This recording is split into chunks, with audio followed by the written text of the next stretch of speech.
Дүйнө жүзүндө баш аягы 40 миңдей кесиптин түрү бар. Алардын айрымдары жоголуп бара жатса, айрымдары жаңыдан гана пайда болууда. Ал эми кээ бир кесиптер өзү өзгөрбөсө дагы, заманга жараша супервайзер, мерчендайзер деген сыяктуу аттары менен өзгөргөн. Булардын ичинде сизди таң калтыра турган кесиптер дагы бар. Анда эмесе ушундай таң калыштуу кесиптер менен таанышып алыңыз.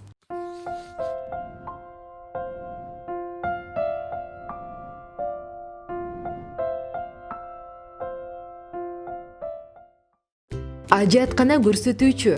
Кытай элге бай, жерге бай болгон чоң мамлекет. Шаарларында кыжылдаган элдин көптүгүнөн адашып кетүү оңой. Ушундай жерлерден капысынан турмуш кыстап, бошонуу жашооңуздагы биринчи маселеге айланса, сизге ажыаткана көрсөтүүчүлөр жардамга келет. Алардын иши эл көп чогулган жерде туруп алышып, аргасыздан бийлеп бара жаткан адамдарга туура жол көрсөтүү. Социализм байыралган бул өлкөдө аталган жумуш расмий деп эсептелет. Алардын эмгек китепчесинде мамлекеттик кызматкер деген жазууну дагы көрүүгө болот.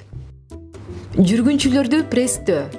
Жогорудагы элге бай мамлекеттеги дагы бир кызыктай кесип бул жүргүнчүлөрдү пресстөө. Кытай метросунда кымбат маалда эл кескин түрдө көбөйөт. Алардын бардыгын вагондорго батыруу алардын негизги жумушу. Өз кызматын алар жүргүнчүлөр батпай, же аба жетпей демигип калбагандай аткарышы зарыл. Маймыл адам. Индиядагы элге гана бай өлкө болбостон маймылдарга дагы бай. Адамдардан дагы коркпогон, тамагын талаша турган, бекеттерде поездерге жолтоо боло турган маймылдын балдары адамдарды чоң убарага салат. Мындай убарадан арылтуу үчүн айрым бекеттерде маймылдын кийиминдеги адам ары-бери басып, кичинекей маймылдарды коркутуу менен бирге эле кичинекей балдарга кубаныч тартуулап дагы иштейт. Пингвиндерди тургузуучу. Бул иш менен алек болуу үчүн Антарктидага баруу зарыл. Негизинен пингвиндер чалкасынан кулашпайт. Бирок ал жердеги аба майдаңынан көтөрүлгөн учактарды карап жатып, чалкасынан түшүп калышат. Ал эми пингвин андай абалынан өзү туруп кете албайт. Ар бир учуудан же конуудан кийин пингвин тургузуучу адам аэродромдун тегерегин кыдырып, өйдөлөңдөгөн байкуштарды тургузуп чыгат. Кезекте туруучу. Кезек күтүп көп убакыт текке кетирген учурларыбыз көп болот. Ал эми Британияда башкалар үчүн кезек туруу кызматы бар. Бул кызмат саатына 40 баксты түзүп, арзан эмес иштерди катарына кирет. Бирок англичандар үчүн аларды жалдоо арзанга турат. Анткени кезекте тура берип, жашоосунун 1 жылдай убактысын коротушат. Каалоолорду аткаруучу. Балким сиз киного тартылууну каалайсыз, же учак башкарып, парашют менен секирүүнү каалайсыз, же болбосо сиз менен бир күнү төрөлгөн 20 ар кайсы өлкөлөрдүн адамдары менен таанышууну каалайсыз. Кыялыңыз кандай болсо дагы ага жетүү үчүн Чикагодагы кыялдарды аткаруучу компаниясына кайрылыңыз. Алар сизди жетпей жүргөн кыялыңызга жеткирүүнү убада кылышат. Баса, алардын кызматына бери дегенде $150,000 төлөөгө туура келет. Эгер алгач мынчалык акча табууну кыялдансаңыз, сизге алар жардам бере албайт. Укмуштуудай үйлөрдө жашоочулар.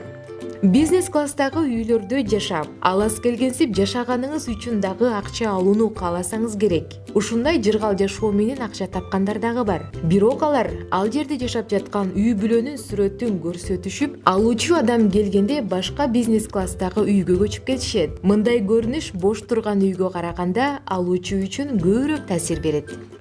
Дүйнөдөгү эң мыкты жумуш. Эң мыкты жумуш кимдики деп ойлойсузбу?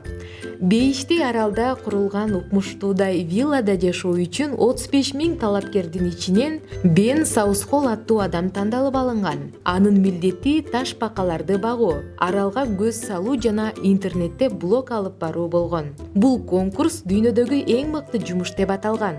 Максаты аралды жарнама кылуу эле. Кесипкөй уйкучу. Иштеп жатып уктап калган болсоңуз, башчыңыздан тил угуп, акыңыздан ажырап калышыңыз мүмкүн. Ал эми Нью-Йорктогу Заманбап искусство музейиндеги уйкучулар ойго жатса, акысынан ажырап калуу коркунучу бар. Музейдин кесипкөй уйкучулары жууркан жамынып уйкуга кетүү менен кызматына киришет. Анткени алар көргөзмө экспонаты болуп иштешет. Заманбап искусствонун мындай чыгармасы жөн гана бул Кейт деп аталышы мүмкүн. Эстелик адам. Айрым өлкөлөрдө кеңири таралган бул кесиптин ээлерин эс алуу жайларда, компаниялар уюштурган иш-чараларда, ошондой эле шаардын көчөлөрүндө кезиктирүүгө болот. Бир топ убакыт бою бир кыймылда эстеликтей туруу жеңил иш эмес. Бирок бул адамдар кыймылы жок сааттап тура алгандыктан көргөндөр аларды чыныгы эстелик катары кабыл алышат. Ар бир кесип ардактуу демекчи. Кайсы кесипти тандабайлы, ырыскыбызды адал иш, ак мээнет менен табалы.